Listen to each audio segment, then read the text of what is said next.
जय हिंद साथियों। यहाँ हम बात करेंगे कि आज जो घोषणा हुई है राजस्थान सरकार के द्वारा मुख्यमंत्री भजनलाल जी शर्मा के नेतृत्व में कि शिक्षा विभाग में उन्होंने महिलाओं के लिए जो सहायक अध्यापक पद है उसके लिए 50% आरक्षण की घोषणा की है। व्हाट्सएप ग्रुप पे हर जगह हर तरह की प्रतिक्रियाएं आ रही है।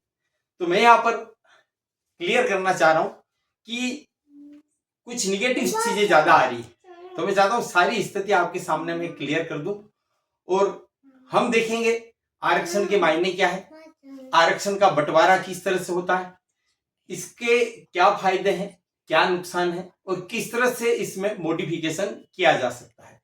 देख लीजिए सबसे पहले कि दुनिया भर में, भारत में और राजस्थान में महिलाओं को आधी आबादी का दर्जा प्राप्त है, यानी 50%। लेकिन स्थिति क्या है जरा देखिए कि जो इंडिया एम्प्लॉयमेंट रिपोर्ट है 2024 की, वह कहती है कि भारत में श्रम बल में पुरुषों की भागीदारी 77% है, यानी 50% महिलाएं हैं, लेकिन उनकी हिस्सेदारी कितनी है, मात्र 23%। इसी प्रकार एक और आंकड़ा देख लीजिए वर्ल्ड बैंक का। वर्ल्ड बैंक की लेटेस्ट रिपोर्ट है कि दुनिया भर में महिलाओं को पुरुषों के मुकाबले 70% तक ही मतलब उनको आय होती है, कमाई मिलती है, हिस्सा मिलता है। मतलब जिस कार्य के लिए पुरुष अगर 100 रुपये कमाता है तो उसके लिए महिलाओं को 70 रुपये मिलते हैं। भारत में तो हालात और भी खराब है, जिस कार्य के लिए पुरुष को 100 रुपये मिलते हैं उसी कार्य को करने के लिए महिलाओं को 60 रुपये मिलते, 40 रुपये कम।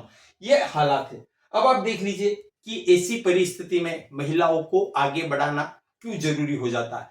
वर्ल्ड इकोनॉमिक फोरम का एक बहुत ही चर्चित मैं आपको रिव्यू बता रहा हूं, रिपोर्ट बता रहा हूं कि अभी दुनिया में महिलाओं और पुरुषों की जो विकास है, डेवलपमेंट है, जो हम बराबरी की बात करते हैं, उस बराबरी में कितना अंतर है। ऐसा है कि अगर पुरुषों की जो डेवलपमेंट की स्थिति उसको रोक दी जाए और महिलाओं की जिस स्पीड से डेवलपमेंट और ग्रोथ हो रही है उसको होने दिया जाए तो दुनिया भर में पुरुषों को मतलब महिलाओं को पुरुषों के बराबर आने में वर्तमान में जिस तरह का जो फासला है उसको पाटने में कितना समय लगेगा, 131 वर्ष।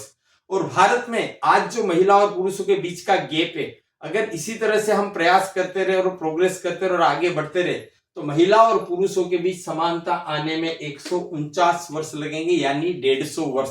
तो जाहिर है महिलाओं को एक बिग पुश की, एक बिग सपोर्ट की जरूरत है।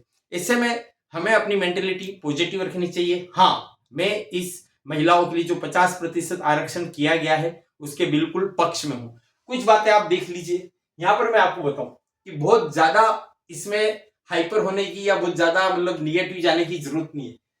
जितने भी जॉब है उसमें गवर्नमेंट जॉब मात्र 5% है और उन 5% में भी एजुकेशन डिपार्टमेंट में आप मान के चलिए कि 2%, मतलब उस 5% में से 3% हटा दीजिए, 2% है। उनमें भी जो सहायक अध्यापक है, 3rd ग्रेड टीचर, उनकी हालात तो मतलब आप मान लीजिए कि शायद 1% से भी कम होगा। और अगर उसमें अगर महिलाओं को 50% आरक्षण दिया जा रहा है इतनी सदियों तक उनको दबा के रखने के बाद, तो कोई बहुत बड़ा हम एहसान नहीं कर रहे हैं, कोई बहुत बड़ी मदद नहीं कर रहे हैं। जो भी कर रहे हैं उसको अप्रिशिएट करना बहुत जरूरी है। यहां पर मैं आपको बता दूं, कई बार अभी जो आज हमारी कुछ चर्चा हो रही, कुछ मिसकॉन्सेप्शन है कि इस आरक्षण का विभाजन कैसे होगा। तो यहाँ पर देख लीजिए, मोटे मोटे तौर पर ये मैं केवल एक कैलकुलेशन के हिसाब से एक अनुमानित आइडिया दे रहा हूं कि मेरे हिसाब से इस आरक्षण का बंटवारा कैसे होगा। तो मान लीजिए अगर एससी को 15% आरक्षण प्राप्त है ना, ये मैं राउंड फिगर में बता रहा हूं, ऐसा नहीं ये 16% भी हो सकता है ना, 15% है तो महिलाओं को पहले उसमें 5% मिलता था, अब 7.5% मिलेगा। एसटी में अगर 7.5% है तो महिलाओं को कितना मिलेगा, 4.25%। ओबीसी में अगर 27.5% है तो महिलाओं को कितना मिलेगा, 14% के आसपास। ईडब्ल्यूएस को जो 10% आरक्षण है तो इनमें इसी वर्ग की महिलाओं को कितना आरक्षण दिया जाएगा, 5%। और अगर जनरल के लिए 100 में से अगर 60 सीटें वेकेंट है तो महिलाओं को कितनी सीटें दी जाएगी, 30 सीटें। एकदम से 0 से इतना नहीं दिए गए, 33% तो था ही, अब उसको थोड़ा सा बढ़ा करके 50% किया गया है।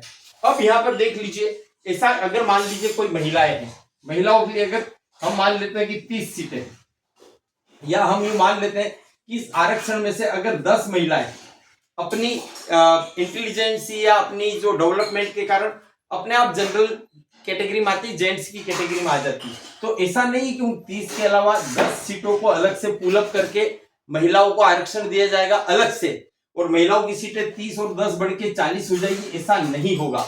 ये एसटी और एससी टाइप का आरक्षण नहीं है कि जिसमें जनरल कैटेगरी में आने पर वो सीटें जनरल काउंट होगी और उनको अलग से और वो आरक्षण दिया जाएगा, ऐसा नहीं है।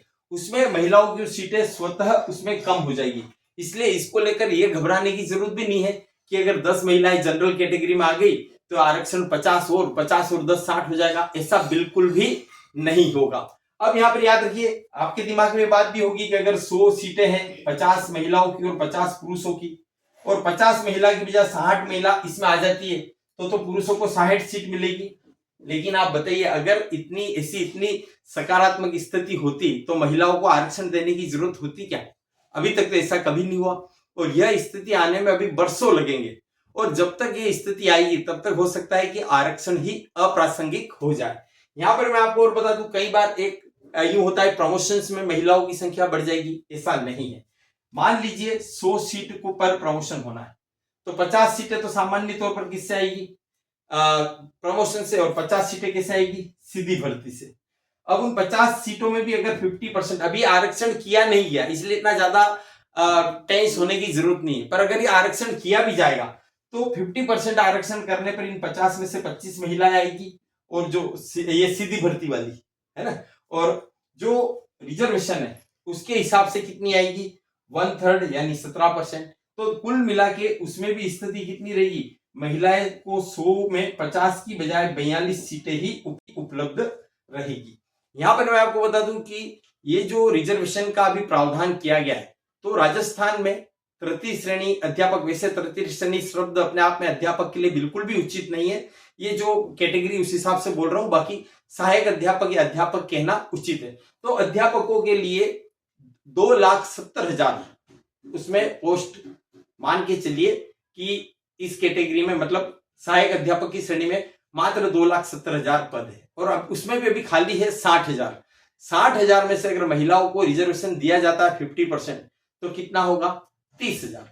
तो इतना बड़ा विशाल जो हमारा कार्यबल के विविध क्षेत्र है, प्राइवेट सेक्टर्स है, एजुकेशन के अलावा दूसरे सेक्टर्स भी है, एजुकेशन में भी हायर एजुकेशन या स्कूल एजुकेशन में भी हायर पोस्ट है, वहां तो हम रिजर्वेशन दे नहीं रहे।